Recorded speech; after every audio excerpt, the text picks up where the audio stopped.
Salut tout le monde, ici Catherine Côté et aujourd'hui on va regarder ensemble 5 choses que vous devez savoir sur le partage de la foi.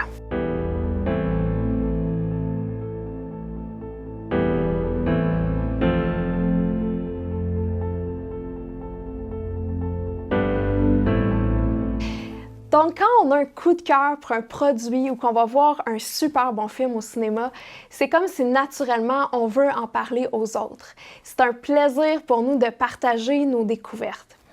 C'est un peu la même chose si par exemple j'ai une amie qui vit un défi ou un problème que j'ai déjà vécu. Bien, c'est sûr que mon réflexe, ça va être de lui partager les solutions qui ont bien fonctionné pour moi. Mais de la même manière, quand on rencontre Jésus puis qu'on expérimente son amour, on voudrait que tout le monde le connaisse. Et c'est vraiment une bonne chose de vouloir parler de Jésus aux autres, mais il y a une bonne façon de s'y prendre et c'est ça qu'on va regarder aujourd'hui ensemble. Donc la première chose que vous devez savoir, c'est qu'il faut prier. C'est uniquement par la puissance de Dieu que les gens peuvent rencontrer Jésus. Et vu que c'est lui qui transforme les vies, c'est vraiment important de dépendre de lui dans la prière. Jésus a dit « Personne ne peut venir à moi si le Père ne l'attire » dans Jean 6, 44. Ça veut dire que Dieu doit attirer les gens en premier, qu'il doit faire une œuvre dans les cœurs, puis vraiment les amener à être prêts à recevoir Jésus. Dans la Bible, on voit que Paul priait pour les gens de sa nation. Il a dit « Le vœu de mon cœur et ma prière à Dieu pour eux, c'est qu'ils soient sauvés » dans Romains 10, verset 1. Donc moi, je vous encourage à commencer à prier pour votre famille, vos amis, vos voisins, vos collègues, puis de le faire avec persévérance. C'est vraiment étonnant de voir le pouvoir de la prière. Je me rappelle que j'ai vu des gens là, qui étaient complètement fermés à Jésus, qui ne voulaient rien savoir, mais qu'avec le temps, Dieu a transformé leur cœur, ils ont transformé sa mentalité, puis après avoir expérimenté son amour, finalement se sont ouverts à Jésus. Deuxièmement, une autre chose pour laquelle on peut prier, c'est qu'on peut prier pour nous. Je sais que pour beaucoup, ce qui nous arrête, c'est souvent la peur. On a peur de la réaction des autres, peur d'être rejeté, peur d'être jugé ou même que les autres se moquent de nous. Et on peut prier que Dieu nous donne du courage, de l'assurance, de l'audace pour parler de notre foi. On peut aussi prier que Dieu nous donne ses mots, les bons mots pour expliquer qui est Jésus, puis aussi qu'il nous donne son amour et sa compassion pour les gens. Mais surtout, on prie que le Saint-Esprit fasse équipe avec nous puis qu'il parle à travers nous. Paul a dit « Ma parole et ma prédication ne reposaient pas sur des discours persuasifs de la sagesse humaine, mais sur une démonstration d'esprit et de puissance. » Dans 1 Corinthiens 2, 4. Donc, si on veut partager notre foi d'une manière puissante, on ne peut pas s'appuyer sur notre force de persuasion ou sur nos propres arguments.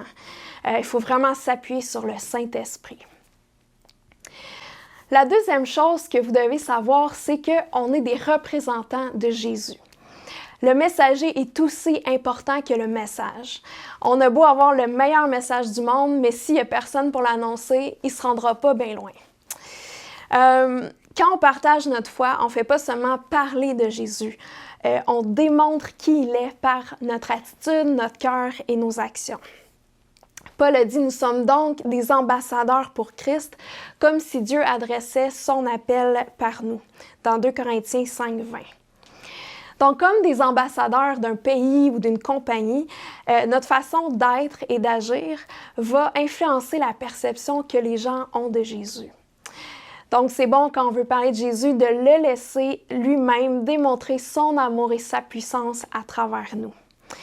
Et la seule manière de bien représenter son cœur, c'est d'être unis à lui puis de le laisser transformer nos cœurs pour qu'on soit de plus en plus semblable à lui. Et c'est quoi le cœur de Dieu par rapport à ce sujet-là?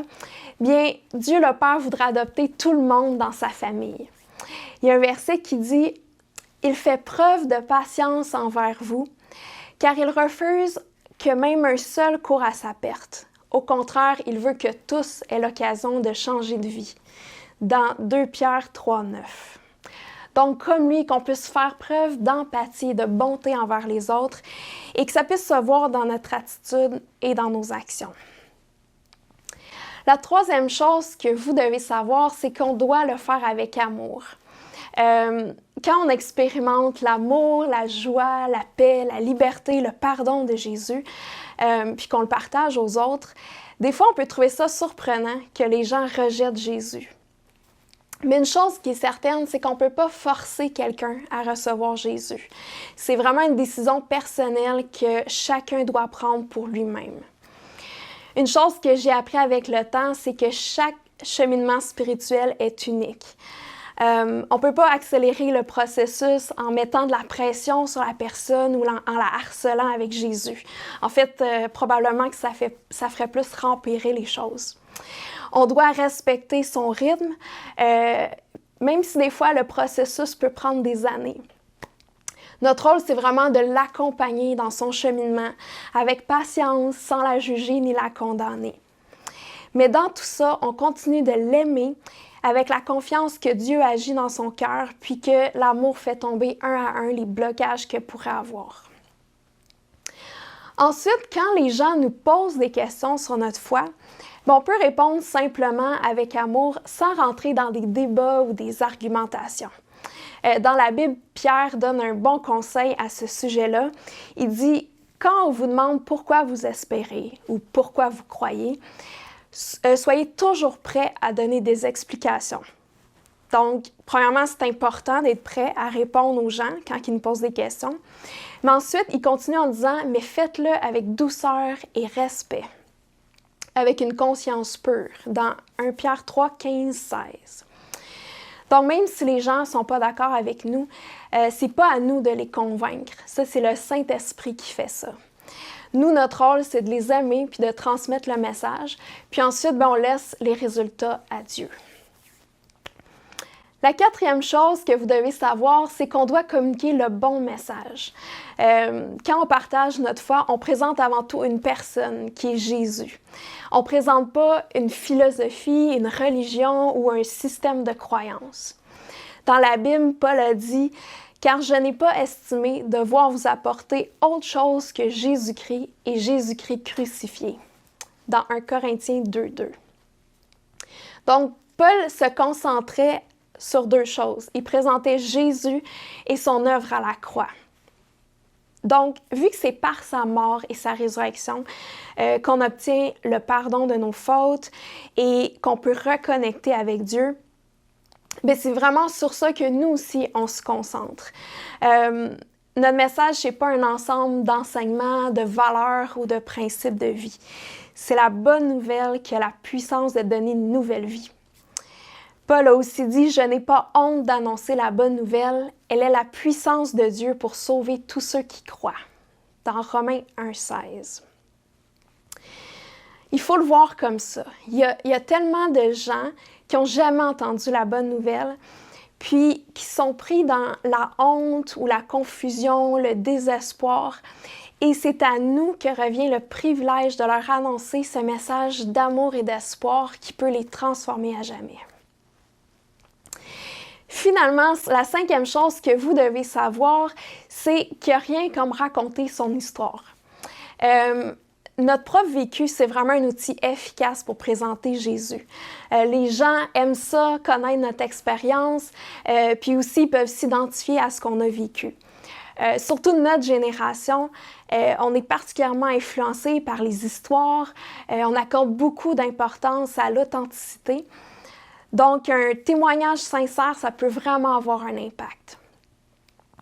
Le mot témoignage, ça veut littéralement dire reproduire.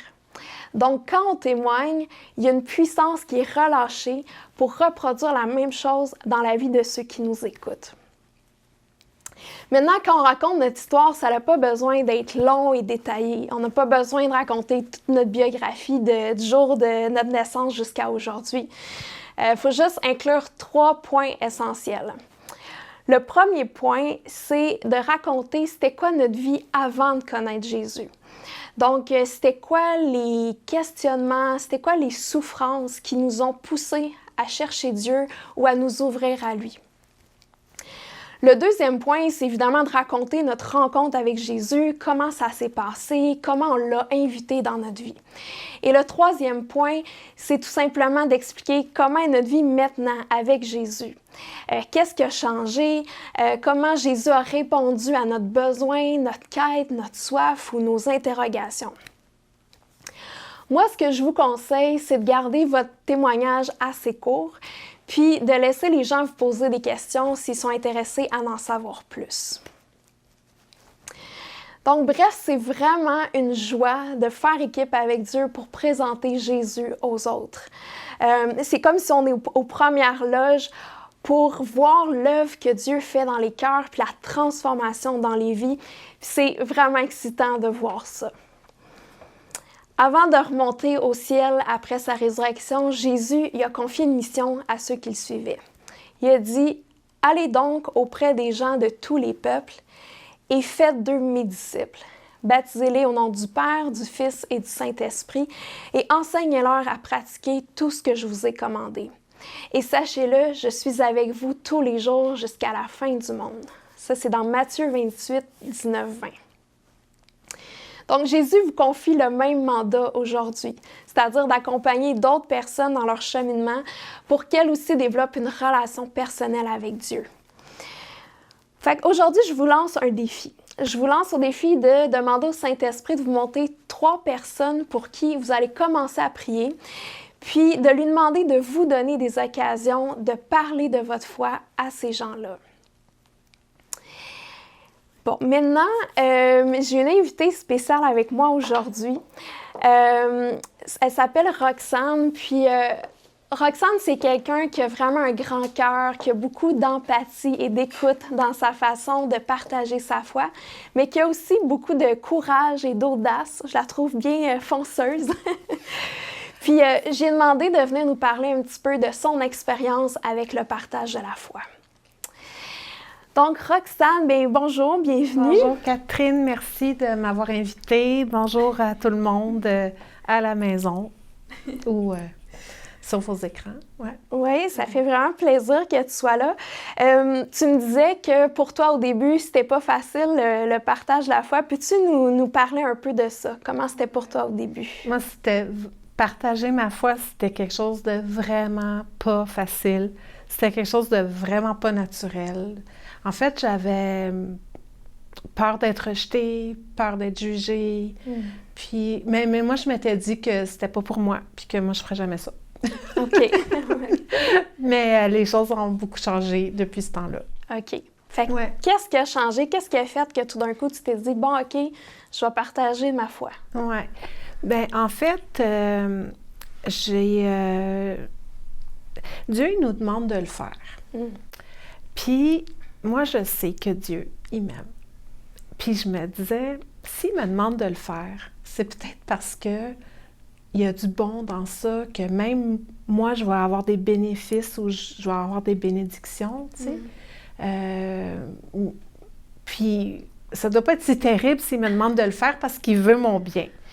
Fait que je l'ai fait de cette façon-là, puis il a vraiment fallu que je sorte de ma zone de confort. Il a fallu que je fasse des petits efforts. Mais wow! Vraiment, là, Dieu, il était vraiment au rendez-vous. Vraiment, comme il a été présent de façon, je dirais même surnaturelle. Il a organisé des rendez-vous avec des gens. Il a mis des gens sur mon parcours, des coïncidences, il m'a donné des rêves, des visions. Vraiment, il s'est passé vraiment plein de belles choses. Puis je suis certaine aussi que ça a été un gros point tournant dans mon cheminement avec Dieu. Parce que il m'a ouvert les yeux sur plein de choses. Puis on dirait que ça a été comme un déclic à ce moment-là. Puis c'est ça. Wow! C'est vraiment intéressant comment que ça t'a propulsé, dans le fond, dans ta marche avec Dieu, ça t'a amené plus loin. Est-ce que tu aurais un exemple de une fois où tu as vu une porte ouverte que Dieu, ou une occasion que Dieu t'a donnée de parler à quelqu'un? Bien, en fait, j'avais retrouvé une amie sur Facebook que j'avais pas vue depuis vraiment longtemps. On parle de 20-25 ans, là. Puis elle avait mis un un pause parce qu'elle faisait un financement pour un traitement pour une maladie grave qu'elle combat.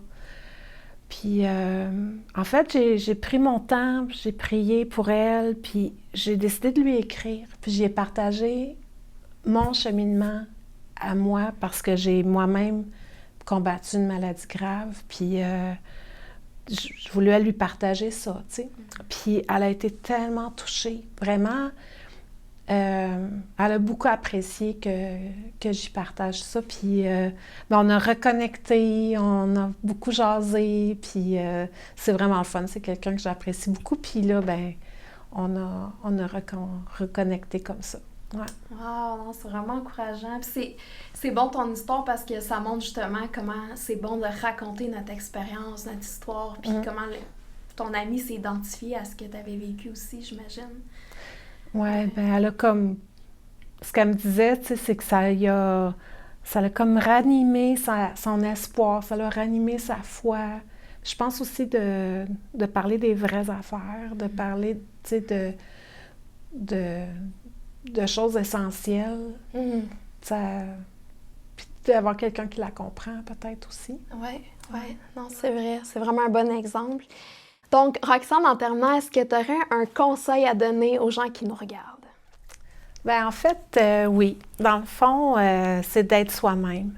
Dieu, il m'a vraiment montré que on n'a pas à chercher à faire ça différemment. Il nous a créés comme on est, puis c'était son intention qu'on soit comme on est, puis pour des buts précis. Puis je pense que tout le monde a beaucoup à offrir.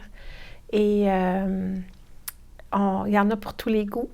Oui, c'est ça. Aussi, les gens apprécient vraiment qu'on prie pour eux. Les gens apprécient quand on leur offre, là, est-ce que je peux prier pour toi? Bien, ils sont vraiment touchés, puis ils apprécient qu'on s'intéresse à eux, puis qu'on veuille les aider, tout ça. Puis ils apprécient aussi qu'on parle des vraies affaires, qu'on parle des choses qui les touchent vraiment. Puis les gens ont besoin, puis on est la lumière du monde, d'une certaine façon. Puis Dieu est toujours avec nous, puis il nous donne, c'est lui qui nous donne de la compassion, puis des mots pour les personnes, puis de la patience, puis de l'écoute, puis tout ça. Fait que je vous encourage vraiment à rester vous-même, puis à aimer les gens autour de vous. Oui, c'est super bon. J'ai vraiment à cœur de prier pour vous avant qu'on se quitte. Donc, si vous voulez, faites juste fermer les yeux ou même ouvrez vos mains comme ça, comme pour recevoir de Dieu. Puis, je veux vraiment prier pour que Dieu vous accompagne alors que vous partagez votre foi aux autres. Donc, Jésus, je te remercie pour les gens qui nous regardent. Je te remercie parce que tu les aimes. Je te remercie parce que tu veux vivre une aventure avec eux où est-ce qu'ils vont pouvoir partager ton cœur aux gens qui les entourent. Je te demande de leur donner du courage. Je prie que tu leur donnes de l'amour pour les autres qui ne te connaissent pas. Je te demande aussi qu'ils puissent voir ta puissance à l'œuvre, qu'ils puissent voir des vies transformées, des gens être complètement changés par toi. Mets les bonnes occasions devant eux, ouvre les portes, puis qu'ils puissent vraiment goûter à cette joie-là qu'on a quand on voit quelqu'un qui devient un enfant de Dieu, quelqu'un qui te rencontre. Je te demande de les encourager aussi dans les moments où qui seraient peut-être plus difficiles, puis de leur donner de la persévérance. Amen. Voilà, c'était tout pour aujourd'hui. Vous pouvez nous suivre sur notre chaîne YouTube. Vous pouvez aussi regarder, on a d'autres vidéos dans cette série-là. Donc voilà, à la prochaine!